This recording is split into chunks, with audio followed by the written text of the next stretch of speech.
And so what's the future? In fact, right now, I'm in the process of writing a new book on the future of architects in the AI age. I tell you the shock. I'm of course, digitally a dinosaur. I don't know anything about the AI and all that kind of stuff. So I asked a friend, I did a rough sketch of number 38 Oxley Road, okay? An idea about how you can resolve the problem of to preserve or not to preserve. So my solution was preserve the basement, because that's the most important historical thing, right? Because all the big meetings between the leftists and the PAP members were all there, and the women and so on. So we must preserve that. And to preserve that, I propose to preserve the front entrance porch, you see, right? So the entrance porch will then become the entrance into a staircase that goes into the basement. And then put a big wall between the porch and the rest of the house. And then the rest of the house can be demolished.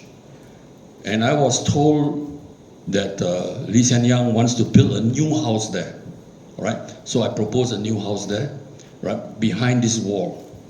So I did a rough sketch and gave it to a friend of mine, who then prompted AI, ChatGPT, and the ChatGPT produced a design drawing in 10 seconds. That shocked the hell out of me. That means there's no more future for architects, right? Because anything you do, it can do better than you, okay? But what it cannot do is it cannot imagine a possible future. It can collect all the information about everything that has happened in the past and reform it into any way you want, okay? But it cannot invent a new thing.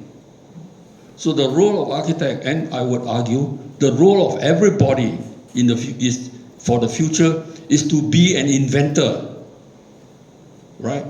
What is an inventor? You invent all kinds of things, okay? Now, so we are now entering the AI age.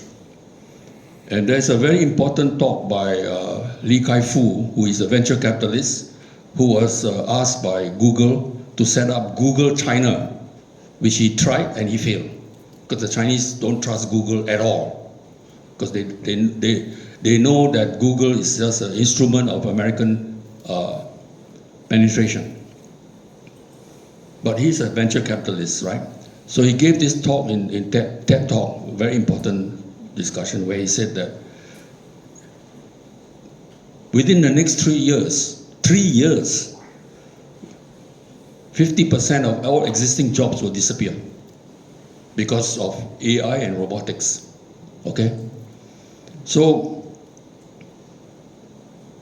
what's the rest going to do? So Lee Kai-Fu made a very important point. He says, we will need 10 times the number of teachers. What does 10 times the number of teachers means? Right now it's 1 teacher for 30 students roughly. 10 times the number of teachers means 1 teacher for 3 students. That means we don't need schools anymore. That means it's home education, right? It means that the role of a teacher is to be a mentor, because the issue is no longer transmitting information, because information is a click of a mouse, right? You can get information just like that. The issue in education is therefore, what is the important question that you ask? You ask a stupid question, you get a stupid answer. So what does it mean? It means a whole different kind of mentality, right? All our schools are scrapped, right? Because it's logical. It's logical that all of human behavior must be totally predictable. That is the logic of the smart city, okay?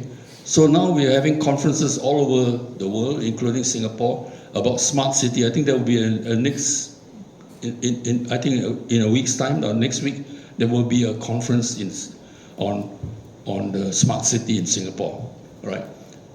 So this is the reality. But they are totally out of date because the really smart city is going to be taken over by machines, robots, right now.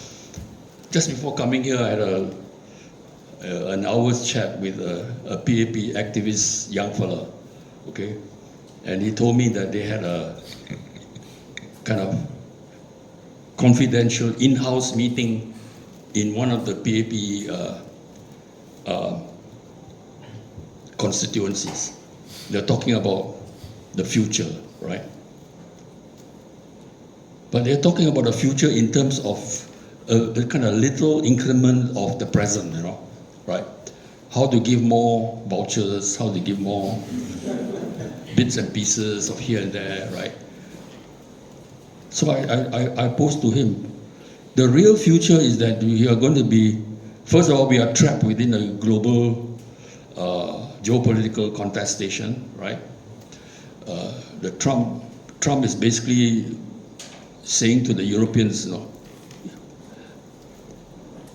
you take care of yourself.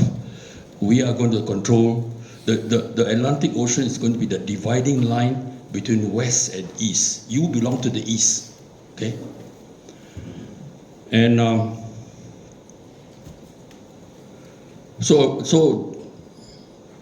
Trump is putting up all the tariffs and everything because he wants to build up the make America great again, whatever you understand by that.